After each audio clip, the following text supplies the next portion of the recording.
We are continuing our coverage of breaking news. The Supreme Court has ruled that former President Donald Trump can appear on the 2024 ballot, overturning a decision by Colorado's High Court. So Ron Fein joins us now. He is the legal director for Free Speech for the People. It's an organization challenging former President Trump's right to be on the ballot in a number of states, including Colorado. So I should sort of clarify whether or not you were instrumental, a part of this Anderson case before the Supreme Court, and to get your reaction.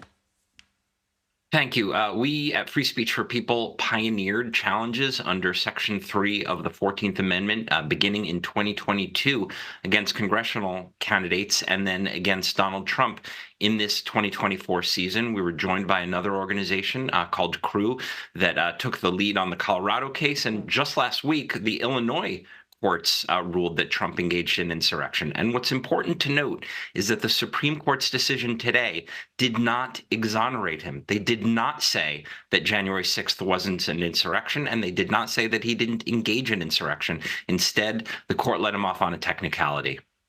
All right, but what's next for your organization and the fight against the former president's eligibility? Because it seems that the Supreme Court is pretty clear here that attempts by states to remove former President Trump from the ballot should not continue.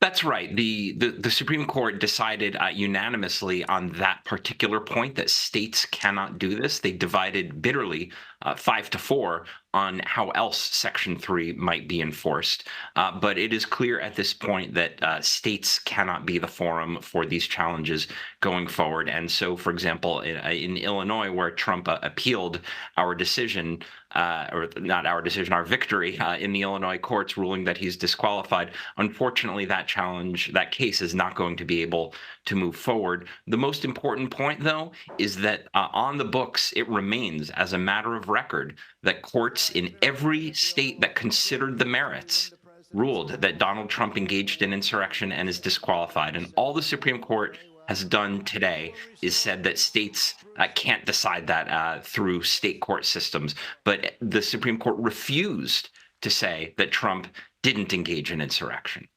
As you know, he's got a federal trial coming up on his behavior on January 6th. Is that going to be sort of a focus for your group now, even if it doesn't mean sort of bringing cases, obviously not bringing cases, but focusing on sort of the definition of insurrection and whether or not he was a participant and whether or not he's an officer or office of the court, all those arguments?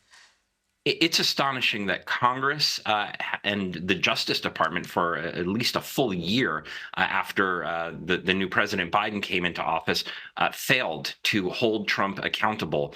And the reason that he was acquitted in his Senate impeachment trial was that senators, a small minority of senators, felt that he couldn't be tried in impeachment while he was no longer in office, and they said, let the criminal justice system handle it. Well, now the criminal justice system is handling it, and Trump is going to the Supreme Court saying that he should be absolutely immune from any criminal liability whatsoever from his time as president. And the Supreme Court, unfortunately, handed him a gift by granting review in that case, which will push the trial late to the point where it may not even come before the election. And that just shows the extent to which the Supreme Court has been carrying water for Trump, unfortunately. Ron, here's what Justice Barrett wrote. In my judgment, this is not the time to amplify a disagreement with stridency. The court has settled a politically charged issue in this volatile season of presidential election. Particularly in this circumstance, writings on the court should turn the national temperature down, not up. For our present purposes, our differences are less important than our unanimity. This is the message Americans should take home. On the flip side, to your point, I'm going to read a quote here from Noah Bookbinder, who is part of an organization much like yours.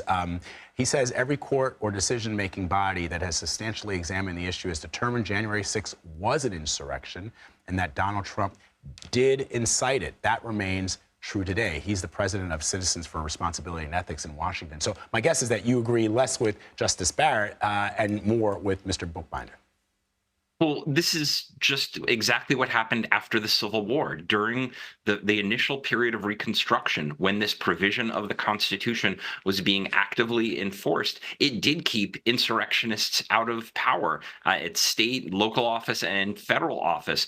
But then the voices like those of Justice Barrett pushed for what they called at the time reconciliation, and they allowed ex-Confederates to run for office again. And many of the leadership of the Confederacy then returned to power, and that's what gave rise to Jim Crow and an era of white supremacist terror, unfortunately, starting in the late 19th century. So this is a familiar theme that we've heard before, but the lesson of Section 3 and the people who wrote it after the Civil War is that we learned a bloody lesson, which is that those who violated their oath to the Constitution once before will do it again, and even worse if they're allowed back into power. Unfortunately, the U.S. Supreme Court has made it much harder to enforce that provision of the Constitution today, but it remains a bedrock principle, and we can expect that if Donald Trump comes anywhere near the presidency, we're going to see a repeat of January 6th or far worse. Ron, that's such an interesting point, because we were just in our last segment wondering about that very point, whether or not there were former Confederate officers or members of the Confederate states who once again ran for political office after the Civil War ended. And part of the appeal of the United States of America for everybody, people that are here and people that are not here and wish to be here, is that we tend to appeal, as President Lincoln said, we try to appeal to our better angels, and we aspire to be better than what we were. But history proves that when civilization is when you leave it in the hands of people, that what you're describing did happen. And to your point, that we got Jim Crow because people thought, well, they learned their lesson. Right. And in fact, people had not learned their lesson. If Donald Trump seemed even the slightest bit repentant about what he did at the end of 2020 and leading up to January 6th, this might be a different circumstance.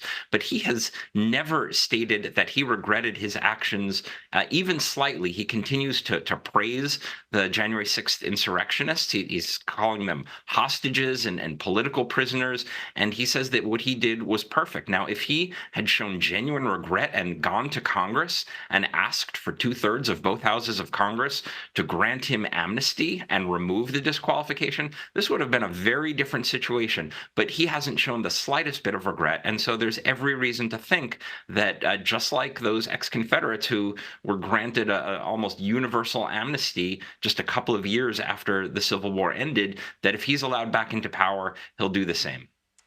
Wow, Ron Fein, thank you very much for that analysis. We really appreciate it. Thank you, sir.